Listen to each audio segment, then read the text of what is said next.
Je suis Laura Ziv, donc j'ai 28 ans, je suis née à Nîmes, dans le sud de la France, le 2 novembre 1993, donc je suis Scorpion, ascendant Verseau. Ça peut être intéressant pour ceux qui aiment bien l'astrologie, pour essayer de pouvoir me cerner un petit peu. Alors, par où commencer? J'ai eu une enfance plutôt tranquille, très heureuse. J'ai grandi à Remoulins, dans un petit village, dans une grande maison. Mon père était un homme d'affaires très reconnu au niveau international, franc-maçon. Il a fait Central Paris, Cornell University. Vraiment un homme brillant au niveau professionnel, mais qui voyageait énormément, donc qui n'était pas souvent à la maison, qui travaillait beaucoup, beaucoup. Ensuite, j'avais donc ma mère qui était mère au foyer, qui s'occupait de nous. Ma maman a grandi à Ibiza dans les années 70, donc elle est née en 64 et à l'âge de 3 ans, ma grand-mère est partie vivre à Ibiza. Et ma grand-mère était dans la fête, dans la drogue, dans l'alcool, donc ça a été très compliqué voilà, pour ma mère qui est tombée du coup dans tout ça aussi assez jeune et qui a perdu son père comme moi à l'âge de 19 ans. Je vous ai spoilé un peu là du coup, mais bon bref, du coup j'ai eu vraiment deux extrêmes au niveau de mon éducation. Donc un côté qui était très travail, société de consommation, le luxe, les voyages, et ce côté avec ma mère, nature, on est tous égaux, voilà, tous à poil, tous voilà, fiesta, sympa. En fait, je suis un petit peu les deux. J'ai toujours été un peu tiraillée entre les deux. Moi, à la base, j'ai commencé le sport depuis l'âge de 3 ans. J'ai fait beaucoup, beaucoup d'équitation. Donc, j'étais à cheval pratiquement tous les jours. J'ai eu mon premier poney quand j'avais l'âge de 8 ans. Et à partir de 13 ans, j'ai fait beaucoup de compétitions. J'ai fait les championnats de France avec ma ponette. J'étais à fond cheval, cheval, cheval, cheval. C'était vraiment ce qui m'intéressait le plus. J'ai fait un petit peu de capoeira, un peu de badminton, un peu de gymnastique aussi. Mais pas énormément, hein. J'ai vraiment... j'étais à fond cheval, cheval. Et j'ai eu le goût de la compétition du coup à ce moment-là. Après, j'étais quand même très gâtée. C'est vrai que mon père, vu qu'il n'était pas souvent à la maison pour s'excuser, on va dire, sachant que j'étais la petite dernière, il n'a pas forcément été très présent pour mes frères et sœurs pendant leur enfance. Il essayait un petit peu de se rattraper en me gâtant beaucoup, en étant très présent, beaucoup d'amour, on était très proches tous les deux. Mais voilà, j'ai été très gâtée, j'ai eu la vie facile et en fait ça m'a pas mal affectée au niveau de l'équitation parce que j'ai eu pas mal de jalousie que j'ai vraiment ressenti. Et étant donné que moi là-bas je suis quelqu'un qui est vachement dans le partage, pas trop dans le jugement et dans l'échange. Et voilà, ça a été assez dur et j'ai arrêté la compétition pour ça à l'époque. Ensuite, du coup, à l'âge de 15-16 ans, en fait, je suis tombée dans la weed. En fait, je me suis mise à fumer des pétards en permanence. Je suis tombée dans une classe avec des potes avec qui je m'entendais super bien, mais où voilà, on est parti en mode hippie. J'aime beaucoup le rock'n'roll des années 60-70. Donc voilà, j'ai eu cette espèce de période à partir des 15-16 ans où j'ai commencé à sécher les cours et à fumer des pets toute la journée. Donc une 10 à vingtaine de joints par jour. Je séchais les cours. À la base, j'avais redoublé ma seconde parce que du coup, je pouvais passer qu'en bac littéraire et je voulais aller en bac scientifique parce que tous mes frères et sœurs sont ingénieurs, du côté de mon père. Mon père, donc, était ingénieur, avait fait des études, donc j'avais cette pression derrière qu'il fallait vraiment faire des grandes études si on voulait réussir dans la vie. Et du coup, euh, j'avais décidé de redoubler ma seconde pour pouvoir aller en économique et sociale parce que je voulais faire comme ma grand-mère, devenir grande reporter.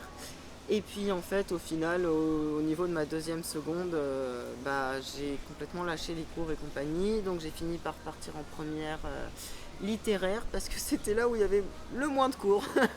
Bref, toutes ces années de lycée, c'était vraiment la folie. Franchement, j'ai kiffé. J'ai eu une voiture sans permis à l'âge de 16 ans. Mes parents se sont séparés plusieurs fois aussi pendant mon enfance quand j'avais 10-12 ans, puis ensuite ils se sont remis ensemble. Et en fait, quand j'étais au lycée, justement, euh, pendant ma deuxième seconde, mes parents se sont séparés, donc je suis partie vivre chez mon père. Voilà, j'avais une grande maison avec salle de jeu, billard, baby-foot, flipper, avec le bureau, avec tout ce qui, enfin, voilà, tout pour kiffer, une grande piscine. On a ramené mon cheval dans le jardin.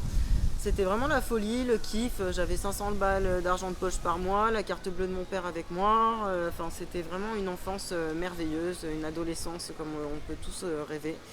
À voyager dans le monde entier en première classe et dans des hôtels 5 étoiles. Et à faire des shoppings de ouf avec la carte bleue de papa ouais, sur les Champs-Élysées ou aux Galeries Lafayette. J'y allais régulièrement justement juste pour faire du shopping sur les week-ends et voir mes frères et sœurs sur Paris. Où là du coup je partais faire la fête, pareil on nous donnait de la thune et nous on allait faire les folles en boîte de nuit, en after, enfin bon bref. Voilà, ça a commencé comme ça. Ensuite du coup quand j'ai eu mon bac, je suis partie en Afrique du Sud pour faire une année sabbatique pour améliorer mon anglais, puisque j'étais plus ou moins bilingue depuis assez jeune, mais du coup pour vraiment parler mieux. Et donc j'étais chez des amis de mon père à cette époque. J'ai passé quelques mois à vraiment m'amuser comme jamais. J'ai fait la fête. Il y avait le fils des parents, le fils des amis de mon père chez qui j'étais, qui avait mon âge. Et du coup, je me suis super bien entendue avec tous ses potes. Ils étaient tous dans le même délire que moi, à vraiment écouter de la bonne musique. D'ailleurs, ils avaient un groupe ils avaient un groupe de musique tous ensemble et tout. Donc, je passais des heures dans le studio d'enregistrement à chanter, à les écouter faire de la musique, à fumer des pètes. On a fait plein de festivals techno, trance. C'était vraiment magique. Et en fait, ce qui s'est passé, c'est qu'à ce moment-là, j'ai pris du poids pour la première fois de ma vie. Parce que moi, à la base, je suis quelqu'un de très maigre. Je faisais tout le temps en dessous des 50 kilos. J'étais dans les 47 à peu près. Et j'étais très filiforme, très maigre, avec un métabolisme rapide. Donc, je mangeais vraiment de tout et de n'importe quoi depuis toujours. Et j'avais jamais pris de poids. Je fais pas de cellulite, j'ai jamais vraiment eu de cellulite.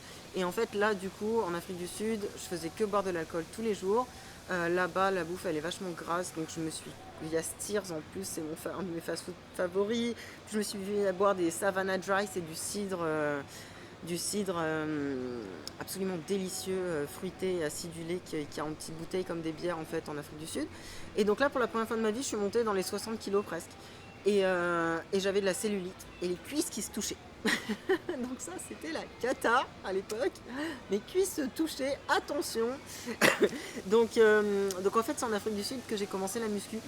J'ai un de mes potes de là-bas en fait qui était en train de passer son diplôme de coach et du coup il m'a emmené en salle et il m'a appris les mouvements de musculation et c'est comme ça que j'ai débuté la muscu. Ensuite, ce qui s'est passé, c'est qu'au bout de quelques mois où j'étais là-bas, il y a ma grande sœur la plus âgée avec qui je parle pas et que j'ai vu une vingtaine de fois dans ma vie, on a 18 ans d'écart, qui m'a appelé, qui m'a dit écoute, papa va pas bien du tout, il faut que tu rentres. Il est malade, tu peux pas t'amuser et être là à kiffer alors qu'il est pas bien. Donc bon, mon père avait un cancer depuis 97, donc je suis née en 93, j'avais 4 ans quand il avait son cancer, quand il l'a eu pour la première fois, un lymphome. Donc en fait un lymphome Hodgkinien ou non Hodgkinien, c'est on va dire des glandes, les glandes lymphatiques il y a des tumeurs qui se mettent dessus et qui se développent ou pas.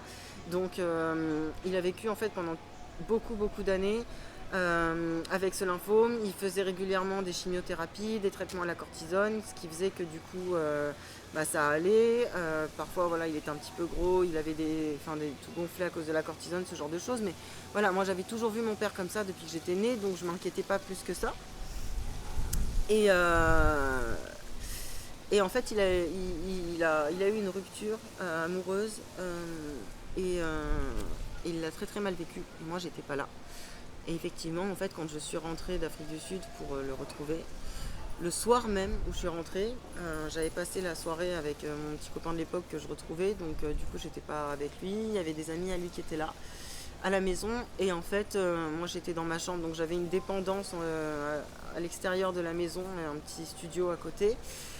Et il y a les potes de mon père qui viennent me chercher à un moment donné et qui me disent écoute Laura, ton père il est monté se reposer parce qu'il se sentait pas très bien. Il a dit qu'il partait un petit moment et ça va faire un peu plus d'une heure, donc est-ce que tu peux aller voir?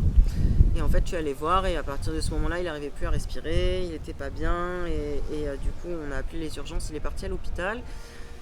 Et là il est resté 2 mois à l'hôpital, puis il est rentré à la maison quelques semaines, mais du coup je lui apportais à manger dans son lit, il pouvait pas se lever, il allait pas bien. Et il a commencé à perdre du poids, et puis finalement il allait à l'hôpital. Et puis voilà, j'y allais le voir tous les jours, hein, mais un matin, je me suis réveillée, ma soeur m'a appelé en me disant qu'il était dans le coma et qu'il risquait de ne pas se réveiller. Donc on est tous allés le voir. Et en fait, quand je suis arrivée dans la chambre d'hôpital et que j'ai ouvert la chambre d'hôpital, il a ouvert les yeux, il m'a regardé, il a fait «Oh, coucou, qu'est-ce que tu fais là?» Dis donc, j'ai vachement bien dormi. Et en fait, j'ai passé la journée avec lui, on a passé la journée avec lui, avec ma soeur et ma mère. Je lui ai fait des petits massages, je me suis endormie contre lui, on a pu vraiment profiter. Et le lendemain, il est décédé, le 27 mai 2013. Donc ça a été vraiment le choc de ma vie, puisque du coup je vivais avec lui, j'étais complètement dans un autre monde. Moi j'étais la gamine pourri gâtée qui se rendait pas compte de ce que c'était que la réalité, qui avait aucune responsabilité, absolument rien du tout à gérer. Il m'a payé mon permis, il m'a payé ma première voiture, enfin voilà, moi j'étais vraiment loin de la réalité et de ce que c'est la vie. Et du coup ça a été assez choquant. Ensuite, qu'est-ce qui s'est passé? Ce qui s'est passé, c'est que du coup j'ai passé le concours pour faire l'EFAP à Lyon. J'ai pu rentrer à l'EFAP. Je suis restée à l'EFAP pendant quelques mois, puis j'étais vraiment trop mal. Donc un jour j'ai appelé la famille d'Afrique du Sud chez qui j'avais été, les amis de mon père, ils m'ont dit écoute, viens. Donc j'ai lâché l'EFAP, je suis repartie en Afrique du Sud. Je me suis payé une école de journalisme, une école privée assez réputée. Et en fait j'ai tenu 4 mois et au bout de 4 mois j'ai lâché. Et en plus je voulais pouvoir m'amuser, faire la fête, alors que je suis partie de chez les potes de mes parents pour me prendre un appart avec des copains que je m'étais fait. et juste sortir, faire la fête et m'amuser.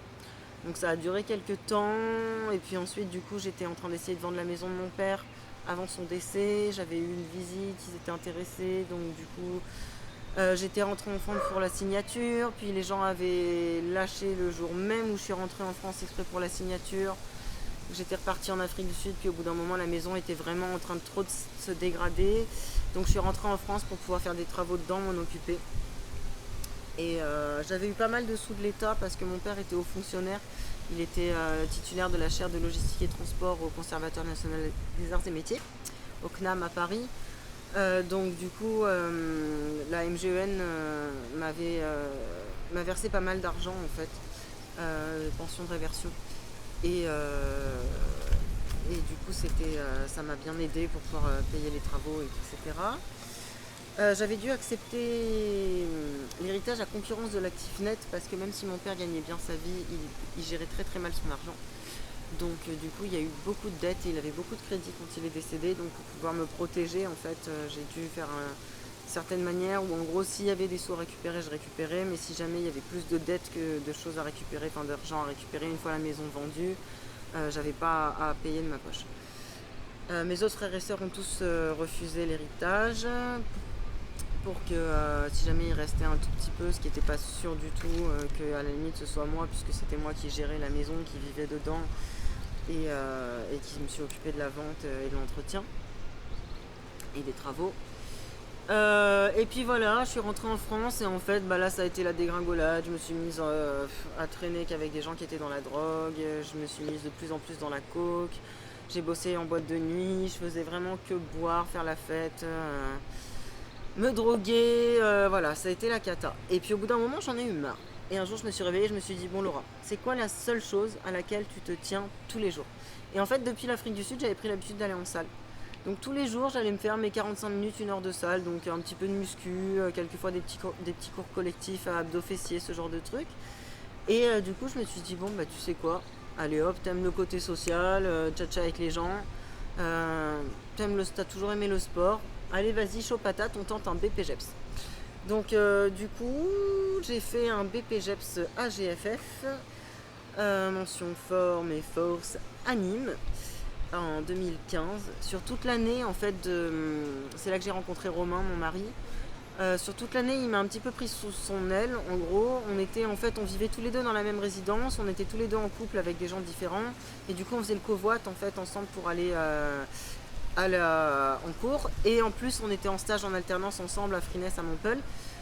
Donc du coup on était vraiment H24 ensemble. Puis Romain a 8 ans de plus que moi, lui il avait plus de 10 ans de muscu derrière lui, donc il m'a vraiment pris sous son aile et il m'aidait Après, plusieurs fois, il me posait la question, hein, pourquoi est-ce que... Parce que moi, je continuais quand même à me défoncer la tronche le week-end. J'étais partie au Sonar à Barcelone. J'avais en 3 jours niqué 6 mois de progression, tellement je m'étais droguée et tout, tellement j'avais pas dormi.